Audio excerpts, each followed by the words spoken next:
All right, so Gemini Rising and Suns. So you're gonna have on the very first of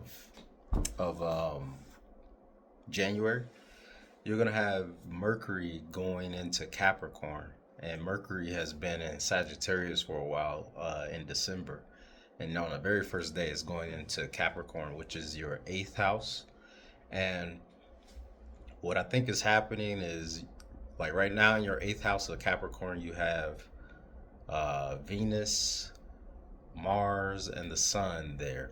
So your action, even probably the focus of your life right now, and things like your interests and things you like, maybe even relationships, is like the focus is there, which is topics on deep intimacy, even sex, death, transformation, kind of peak experiences, growth and change, like these types of topics, taboo topics as well. And right now, it's kind of, and it could be a kind of like dark kind of vibe or like a serious kind of house. And right now, like things are there. But I think with Mercury in Sagittarius, up until this point, you've been probably still thinking about these seventh house topics, or communicating a lot about these house topics with people, uh, in about relationships or with somebody or like with your partner, because the seventh house is about relationships. So now Mercury's getting it going into the eighth house, and it's kind of like the way I see it is if there's some other separate thing that that's been getting more spotlight, more of your action now. Now you're like fully in it. Your thoughts, like you're just fully in it now, and whatever was going on in a relationship probably is less important now or resolved. Like whatever issues may have been going on is resolved. Um, or for example, if it was like related to someone that you're in a relationship with, like maybe conversations on intimacy and things like that, maybe now like you guys are on the same page, so you don't really need to talk about certain things as much. Or maybe now you're, maybe if you were avoiding conversations, you're getting to the point where you're talking more about intimacy and things like that. So it could play out a lot of different ways um, depending on each person. Then on the third, I think third, yeah, on the third, you're gonna have a full moon that's going on in Cancer, which is your second house, but it's also, the moon's going to be there, so it's going to be opposing that eighth house that we're talking about that now has all these planets, Mars, Sun, Venus, and Mercury there. So, it's interesting. I'm probably going to make another video that you could check out, that you could get a more detailed um understanding of what's happening for the full moon. But I'll kind of touch over it right now, where I think that you know, you in in the sign of Cancer, that's where the full moon is happening on the third. Probably around 5 o'clock Eastern time, 6 o'clock Central time in the morning. That's when it starts. You could give it a few days for something to happen before or after, and then usually by the third, like something probably should happen. Or like there's just something. But it's in your second house. Second house is resources, values, things you value, your self-esteem, attitude towards possessions and things like that. Um, Resourcefulness, even sometimes habits, I think. But got this is where Cancer in your second house. This is where the full moon is, and the moon is naturally rules over Cancer, so it's a strong place moon, Not only that, it has Jupiter there, which is exalted, and exalted means like it's living the life, and it's not. It's kind of like say your own home, which Jupiter's domiciles are Pisces is the traditional ruler of Pisces, and then Sagittarius. Um, Even though it rules over these houses, it's kind of like you got responsibilities. You know, if people coming through or doing things, you got to clean up. You got to. It's like your home. So even if like as people are coming through there, or there's things you got to take responsibility for, and you got like things you need to do to keep your home intact and maintained. But like being for Jupiter to be in Cancer and be like an exaltation, it's like maybe you have a really good friend, like best friend, and they say mi casa su casa, and they let you do whatever you want at their home. This is kind of like that, where the moon naturally rules this house, and Jupiter gets to do whatever it wants, and it's like you don't have any responsibility, so you could just do whatever you want. Anything that you could do at your home, you could do here, but you don't have the responsibilities of cleaning things up or doing any, like you just do whatever you want, and things just run smoothly here. So, done with that analogy. Jupiter here, it wants to expand or it wants to find the meaning or truth of something. And we're talking about Cancer, which is feelings or the home, family, things like that. That's probably what a lot of Gemini risings value is family and things like that. So this is going to be in conflict with whatever is going on in the eighth house of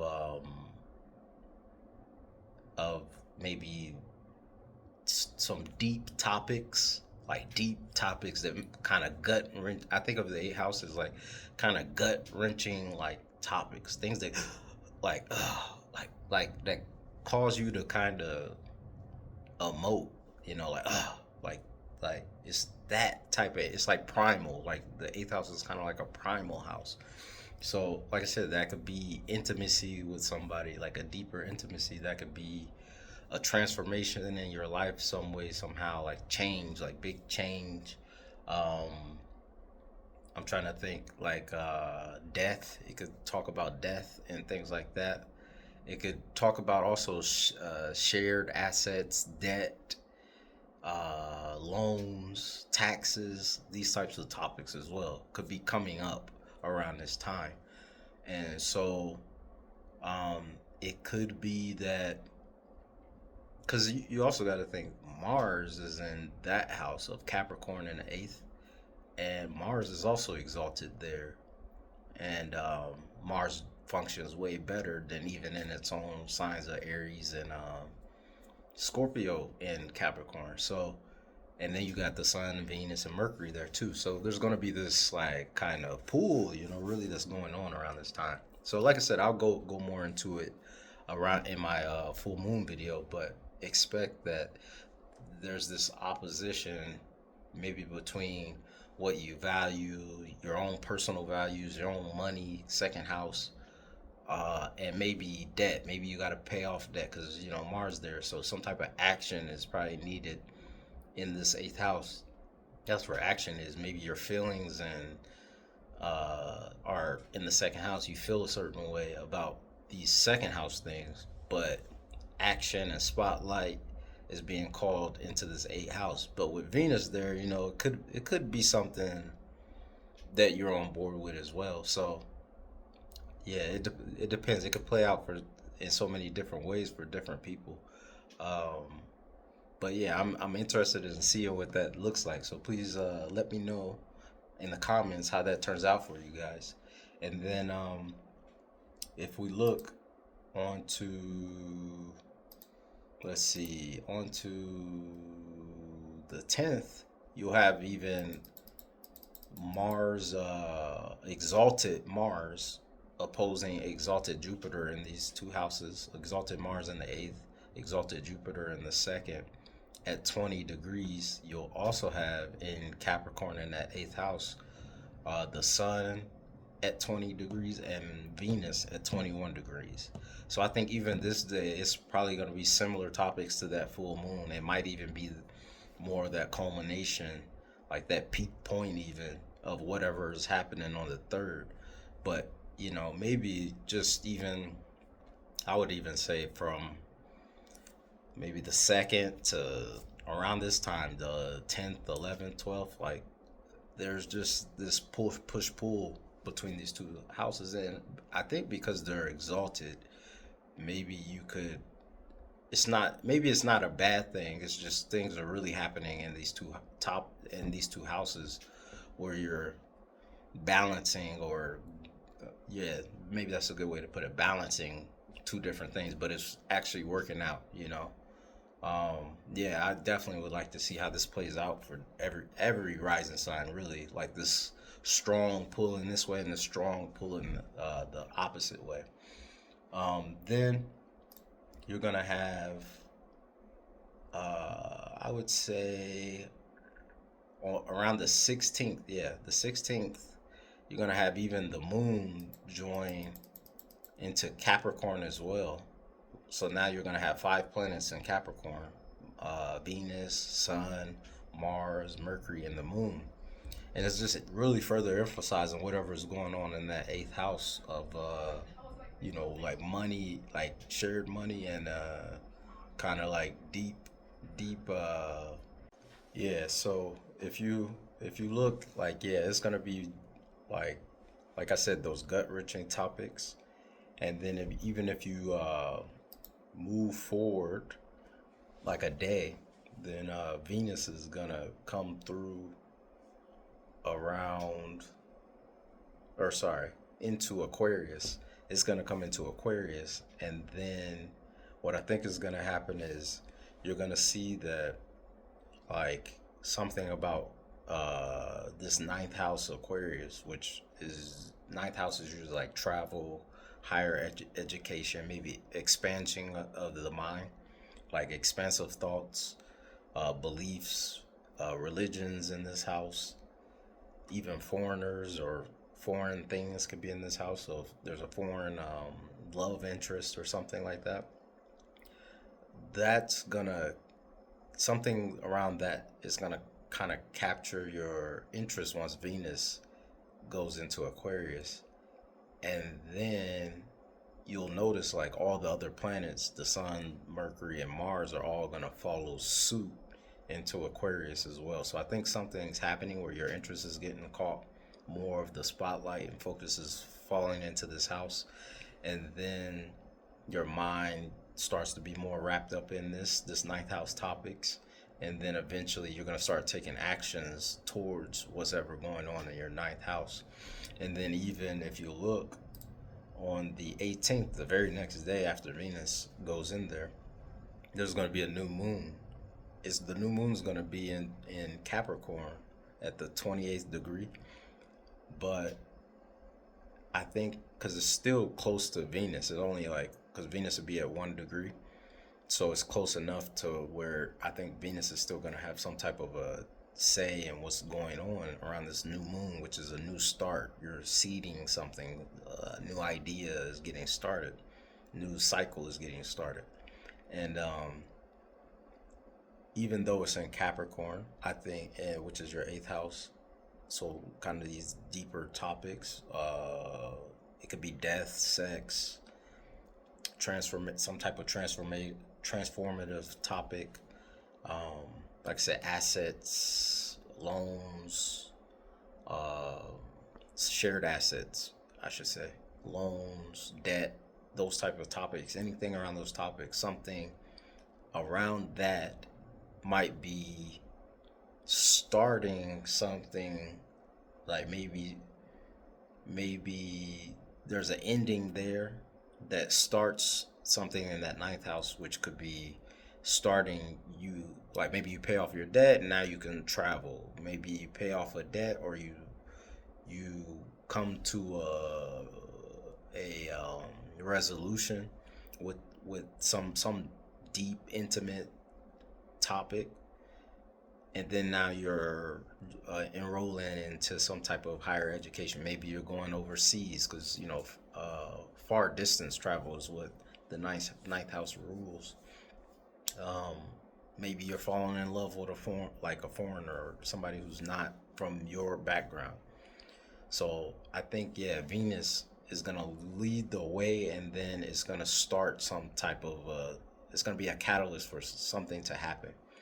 Um, and then as all these planets tend to progress into Aquarius over the next, what, maybe 10 days, you'll have all of them, Venus, Mercury, the Sun, and Mars, kind of come into conjunction with Pluto. And Pluto tends to want to strip away things or purify things, transform things. So maybe you could look to, I don't know, just you could look to seeing things happen over between the, what is that, between the 16th till I think the 27th is when Mars makes that exact uh, conjunction to Pluto. So from the 16th to the 27th, you could see a lot of transformation and changes, and maybe things getting taken out of your life, things that don't serve you, especially around, like, if maybe you're already dating a foreigner and maybe you decide you don't want to date this person anymore, or maybe you're already traveling and this puts an end to traveling. uh, Maybe there's things that's keeping you from being able to travel or explore, whether it be physically, like travel, or explore through the mind with new beliefs and thoughts. I think, yeah, Pluto's gonna be stripping things away and changing and transforming things. So I'd be on the lookout for that.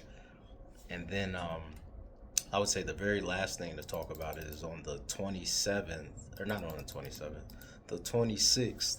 You'll finally have Neptune leaving your 10th house of Pisces and going into Aries, which is your 11th house of hopes and dreams and communities and friendships. So I think it's going to be very interesting. I'm going to make another video on Neptune, Saturn going into Aries, but I do think you might have big, grand ideas, especially like if you got some dreams and things you're wishing to accomplish in life.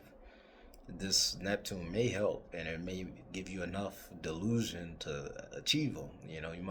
It might take a little delusion or sometimes to be able to achieve such like big dreams and goals and things like that.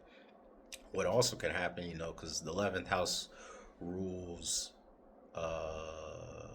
communities and friendships, you could maybe see people getting kind of you can see a few things. You can see it dissolving friendships if you have a lot of friendships, especially with Saturn going through. Saturn a lot of times can say no to the things that aren't right for you. It's kind of like that big daddy, a strict daddy too, strict daddy. And you could possibly see, like, yeah, that happening, or you could possibly become more accepting of people and inviting different kinds of friends into your life at this point, and being involved in different types of communities at this point, which can be a good thing. But it also, especially if you're not using a lot of the discernment, but for the next 2.5 years, you should have Saturn going through this place too, so that could help.